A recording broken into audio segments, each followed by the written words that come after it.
ახალი და თანამედროვე. ელექტრული მანქანა უკვე გაყიდვაშია. სედანი შენთვის. ლოქრეივენის წყალსაცავიდან პირდაპირ რეპორტაჟი მიყვავს. სწორედ ახლა პოლიციასა და მეხანძრეებს ნიუ-იორკის სირაკუზის ოლქის რესპუბლიკელი კონგრესმენის ფილიპ ჰამერსლის კუთვნილი მერსედესი წყლიდან ამოაქვთ. ალბათ ფონზე ხედავთ, როგორ ამოაქვთ მანქანა. პოლიცია ამ ეტაპზე ბევრს არაფერს ამბობს. რაც შეიტყვეთ ისაა, რომ დაახლოებით 1 საათის წინ, როდესაც უბედური შემთხვევა მოხდა, კონგრესმენი მანქანაში მარტო იმყოფებოდა.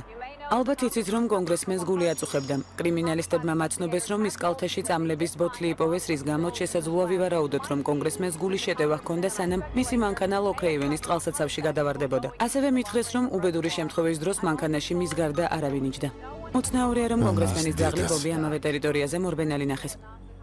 ჯანდაბა. ძაღლი ამჟამად პოლიციას ყავს. კონგრესმენი სირაკუზიდან ნიუ-იორკიდან იყო და ტელეკომუნიკაციების დაცვისა და პირადი ცხოვრების ხელშეუხებლობის კანონის მთავარ ოპონენტს წარმოადგენდა. საინფორმაციო სააგენტო. ლენი. ვერ დაიჯერებ რა მაქვს. ზავით, დიდი ხანია არ გამოჩენილ ხარ. ლენი, ვიდეო ფირზე ფილ ჰამერსლის მკვლელობა მაქვს. ფილ ჰამერსლი გულის შეტევით გარდაიცვალა.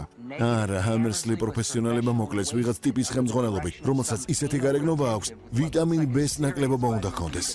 ჩანაწერი ხელში როგორ ჩაიგდა? ბატებზე დაკვირვების დროს ჯანდაბა. ჩემო ვიდეო კამერამ შემთხვევით მკვლელობა გადაიღო. ხუმრობ?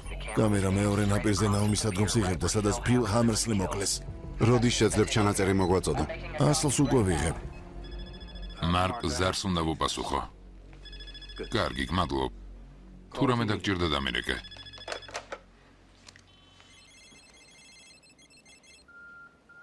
ფიდლერ, ხაზი დაცულია? დიახ, სერ. გისმენ. ზავით ლენი ბლუმს ესაუბრება ყოფილ ომის მოწინააღმდეგე აქტივისტს. ჟურნალისტია, სხვადასხვა პოლიტიკურ საკითხებზე მემარცხენე იდეოლოგიის წერილებს აქვეყნებს. ზავიცი ბლუმის ოფისში ფირის მიტანას აპირებს. ბლუმს მოусმინეთ. ამ ოპერაციისთვის სპეციალური თანამგზავრი დაგჭირდება. ჩათვალეთ შესრულებულია. ჰოჯული დღეს დასვენების დღეს მოვიწყობ. საშობაო საყიდლებზე წავალ.